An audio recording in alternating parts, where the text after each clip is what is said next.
Ann McGrath. You are Professor of History at Australian National University and also part of the advisory board of the Linnaeus University Centre for Concurrences in Colonial and Postcolonial Studies.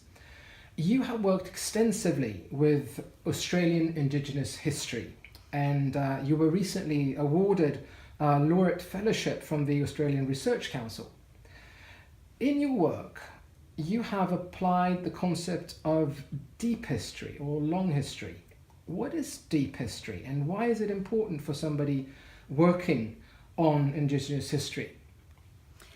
Well, I guess I started off being interested in why Indigenous history actually wasn't known at all in Australia. Really, during my day at school, it wasn't taught. And so it was always a mystery to me as to what had happened to the Aboriginal people. Where were they? What was the story? And so I spent a lot of time talking about Aboriginal white relations and investigating their history after the arrival of the British. Captain Cook's arrival in 1770, Arthur Phillip and the convicts in 1788. And then I realised that I had only been starting the project of writing Australian history since the British arrival. So for me, deep history is to get beyond that boundary line. I think it's a real problem to start Australian history after European arrival. It's complex because we actually see history as something European, and the very construct of the discipline came out of Europe, and it came out of divinity schools and in Europe, like Cambridge and elsewhere. So what I'm doing is a little bit against the grain of the way the history discipline has been formed, with its big emphasis on philology and understanding texts. That's what we're trained in, and that's what we're good at. But I don't think we could use that as an excuse. I think we've got to engage in different kinds of evidence to break that 1788 or wherever barrier. Of course, it's a different barrier in different countries, but I'm thinking of my own nation. And I guess in many ways, it was a kind of national project to be wanting to write Aborigines into a history that had been constructed as a white history. But if we only start in the dates when the Europeans arrived, we're reinforcing that. So I need to work in an interdisciplinary way. I need to understand archaeology better. I need to understand geomorphology better. I need to think about how rock art might be an archive. I need to think about ecological issues. What sort of environments were Aboriginal people living in?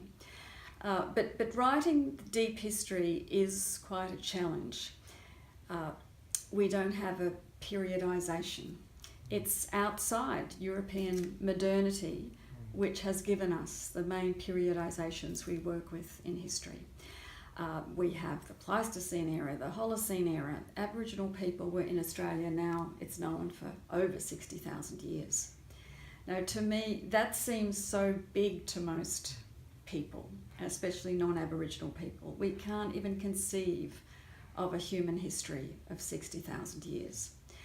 But what I found in my working with Aboriginal people is they didn't see that as a problem, because they have a different ontology and way of seeing history, and they see their ancestors as being close to them. They don't see a great gap. You know, as one of my colleagues, Tom Griffiths, actually mentioned that perhaps a period of 60,000 years is beyond the historical imagination, you know. Perhaps it is, but if we see it that way, we're agreeing that Aboriginal people can't have a history until the 200 plus years since the Europeans arrived on the continent. And to me, that's almost saying that they're outside humanity, because shouldn't we all have a history? And so they didn't have a literate tradition, but they had many other ways of remembering the past. And again, this has been a bit of a failure of historians. They have not engaged with Indigenous narratives and interpretations of land and about the ancient. And it's going to be difficult to do that. I'm going to try to do it. Of course, some of this knowledge is secret, Some of it has been recorded by linguists and anthropologists. Interestingly enough, recently climate scientists and astrophysicists have got very interested in these long narrative traditions of Aboriginal people that used to be called dreaming stories. Now Bruce Chatwin's book Songlines has tended to take off, and I can see why, because it's a beautiful poetic sort of word, and dreamings was often misinterpreted as something to do with Levi Strauss and going to the sort of essence of mankind's psyche, or so it got sort of tied up with Freud and Jung in the Western imagination. Aboriginal people did use it differently to describe what is their whole big ontology about the world, a very holistic one. And of course they were translating this concept of Jukapo or something, which would be an Aranda word. It's their whole ways of knowing, it's their ancient narratives, it's the landscape, it's their law. So it's extremely complex, and it's fascinating to talk to Aboriginal people about how they prove these ancient stories, and they see the tangible proof as in the landscape. They will point to something which proves a certain thing happened, even though in Western terms we might say it's mythical. But getting back to what I said earlier about the scientists, they have actually found that in these long narrative traditions of Aboriginal people, there are records of oceans rising. There are records of islands being formed. There's records of savannas turning into rainforests and bays forming. And they can be scientifically proven to have happened in a certain way that is congruent with the Aboriginal memory. There's stories of volcanoes. And to us who might look at oral history and think of how we don't remember what our grandmother or great-grandmother told us, we might think this is ridiculous. How could you have any facts in a tradition that must be 12,000 years old? Possibly that one looks like 20,000 years old. It just doesn't seem to make sense to our Western imagination. But there's more research happening on that, which shows that because these stories were so important to pre-literate people, they had very specialised knowledges and ways to transmit and keep that knowledge cross-generationally. And it was so important that they did convey and transmit it over what is an unimaginable period of time to many people. And of course, scientists see time so differently. They're very interested in the dates, and they do tend to tell us historians, well, you won't know what happened in the deep past unless you know the dates. That makes a certain amount of sense, but to a lot of Aboriginal people, they don't really care about the dates. So we have to think, well, should we be telling the story of the deep human past, not just according to what climate zone scientists might classify the people as living in, but should we be developing new periodizations to understand this past as a human history? Thank you. You exemplify ways of using this. In your own research, have you applied it to any particular case study that you've been working on? Well, two different big projects I've had were interested in this deep human past. Let me tell you the one that didn't really work out that way, and then the one that has to work out that way. One of them was a big digital history project set in World Heritage areas called Deepening Histories, it was called. And we were wanting to look beyond the surface and the surface names, because so many places in Australia are named after European explorers who supposedly discovered the place or discovered the first route or the first road or whatever. And of course, when you look at Aboriginal history, you realise that it was an Aboriginal track they'd been using for tens of thousands of years. So I was trying to get below the surface of that and look at the deep past. And we worked with a number of different Aboriginal communities, and they made their own videos actually with us, and they wanted to tell the past their own way. They did the choreography and the cinematography, and usually they filmed in place. But what we found was that so many people, due to colonialism, had lost direct contact with their traditional land and traditions.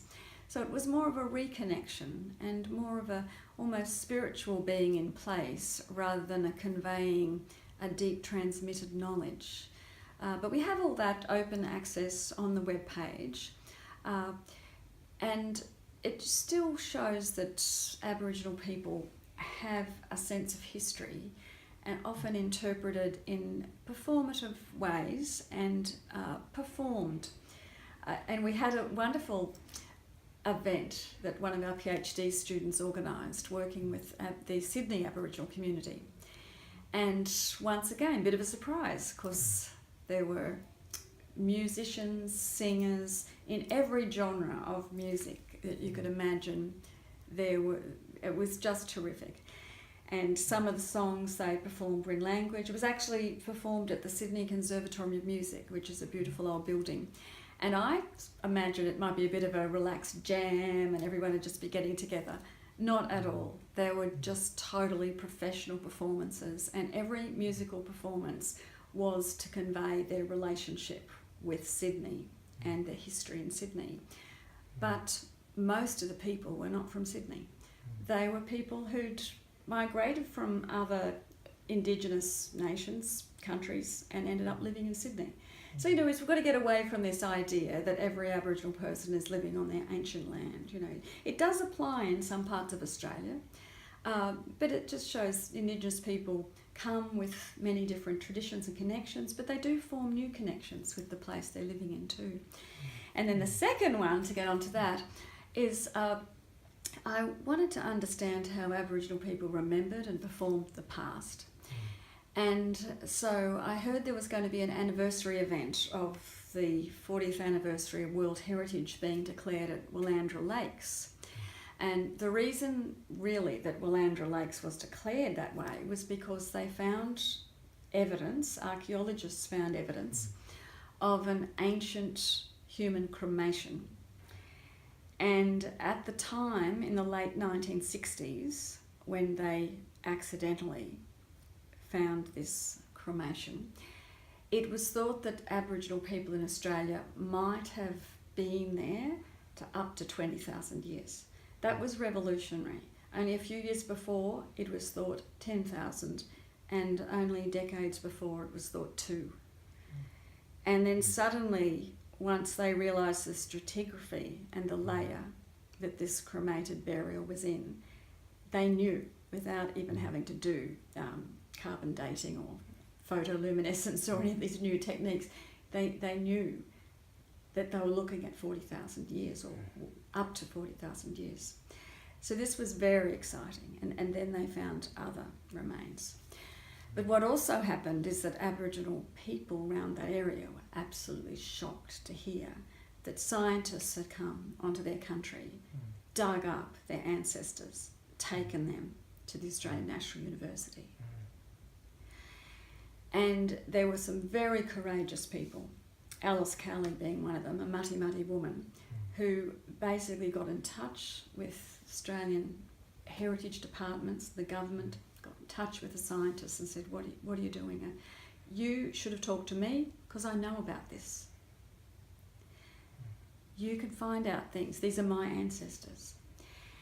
And so from then on, the whole scenario changed. The heritage legislation in Australia changed because Aboriginal people insisted on being at the table, having a say, and now there is joint management in this area. But as a historian, I felt there were stories to tell about the deep human past, and I wanted to tell the story of Mungo Lady, as the Aboriginal people call her. They feel a very close connection to her. They talk about her like she's an old auntie that just died the other day. So to me, as a historian, this was a revelation, because I'm like, how do you write 40,000 years? And they're just going, what? What's it matter? And they view it as someone in their country, part of them, very immediate.